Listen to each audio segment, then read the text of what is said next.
Halo, perkenalkan, saya Nancy Aprilia Sibarani. Hari ini saya akan mempresentasikan proyek dari mata kuliah Kewarganegaraan yang berjudul Mengurangi Ketimpangan Akses Pendidikan di Indonesia untuk Mewujudkan Inklusi Sosial dan Ekonomi. Judul ini kami angkat berdasarkan SGD nomor 10 terkait mengurangi ketimpangan dan atau reduce inequalities. Dalam presentasi saya hari ini, ada 5 poin yang akan saya bantu paparkan. Yang pertama terkait latar belakang masalah, rumusan masalah, literatur review, hasil temuan, dan juga refleksi pribadi. Untuk poin yang pertama yaitu latar belakang. Dalam latar belakang dalam proyek ini, yang pertama yaitu adanya ketimpangan akses pendidikan di Indonesia. Hal ini dipengaruhi oleh beberapa faktor, yaitu faktor ekonomi, di mana biaya pendidikan tinggi dan biaya hidup menjadi kendala yang utama. Yang kedua, infrastruktur terbatas, yaitu di mana ketersediaan fasilitas di daerah terpencil seringkali tidak memadai. Yang ketiga adalah kesadaran masyarakat atau rendahnya pemahaman tentang pentingnya pendidikan yang dimana memperburuk ketimpangan. Yang dimana masalah yang sudah dipaparkan itu memberikan dampak yang pertama, lingkaran ketidakadilan sosial dan ekonomi. Yang kedua adalah potensi generasi muda yang tidak berkembang secara optimal.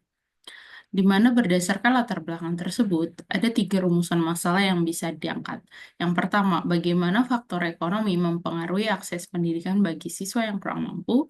Yang kedua, bagaimana kualitas pendidikan di daerah tertinggal mempengaruhi kesiapan siswa. Dan yang terakhir adalah sejauh mana efektivitas program beasiswa dan kebijakan dapat mengurangi ketimpangan pendidikan. Yang selanjutnya yaitu terkait literatur review. Berdasarkan literatur review atas proyek ini, yang pertama, ketimpangan pendidikan. Ketimpangan pendidikan merupakan ketimpangan kualitas pendidikan berdampak pada mobilitas sosial dan juga peluang ekonomi. Hal ini menurut Hanusek dan juga Wisman pada tahun 2020. Selanjutnya yaitu kesetaraan gender, di mana diskriminasi gender membatasi peran perempuan dalam pendidikan, terutama di daerah yang dengan budaya patriarki.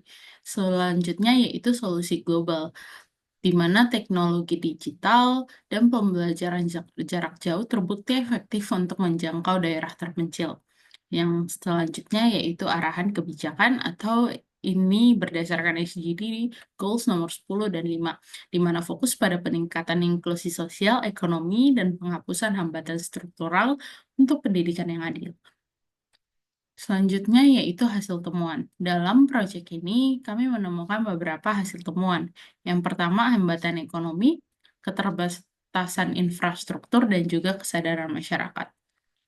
Yang pertama yaitu hambatan ekonomi, di mana siswa dari keluarga berpenghasilan rendah sulit untuk melanjutkan pendidikan tinggi karena tingginya biaya kuliah pada kota-kota besar. Selanjutnya yaitu beasiswa pemerintah ada, tetapi cakupannya masih terbatas, sehingga banyak mahasiswa ataupun siswa yang mengalami kesulitan dalam mengakses beasiswa tersebut.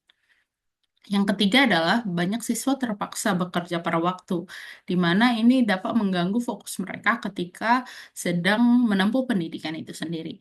Solusi yang ditawarkan pada hambatan ini yang pertama yaitu perluasan beasiswa berbasis kebutuhan, di mana butuhnya cakupan atau review kembali pelaksanaan beasiswa tersebut berdasarkan siswa yang benar-benar membutuhkan berdasarkan background ekonomi atau sebagainya.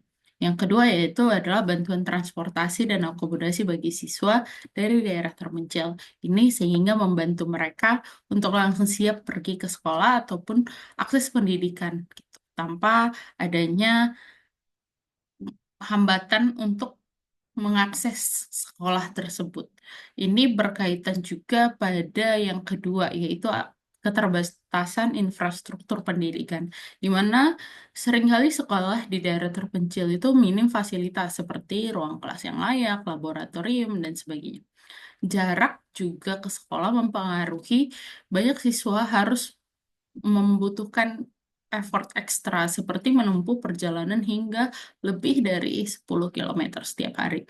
Solusi yang ditawarkan yaitu membangun sekolah berfasilitas lengkap di daerah terpencil atau hub education, kemudian pembelajaran digital atau hybrid yang digunakan untuk siswa yang sulit hadir, kemudian adanya peningkatan infrastruktur menuju sekolah tersebut. Selanjutnya yang terakhir yaitu rendahnya kesadaran di dalam tradisi patriarki dan norma budaya yang membatasi pendidikan perempuan, terutama di daerah tertinggal, masih sering kali ditemukan.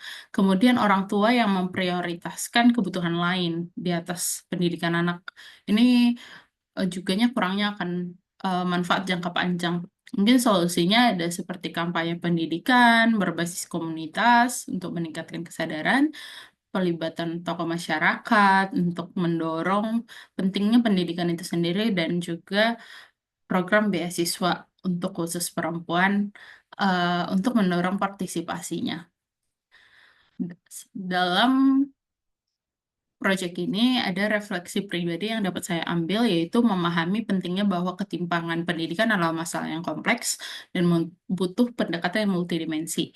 Pendekatan BGA atau bukti global dan aksi membantu menemukan solusi yang relevan, serta saya mendapatkan kesadaran baru seperti pentingnya aksi nyata dalam menciptakan pendidikan yang inklusif, termotivasi untuk terlibat lebih jauh dalam advokasi atau aksi nyata di komunitas, serta key takeaways yang dapat diambil adalah pendidikan yang adil adalah kunci untuk mengurangi ketimpangan sosial dan juga ekonomi.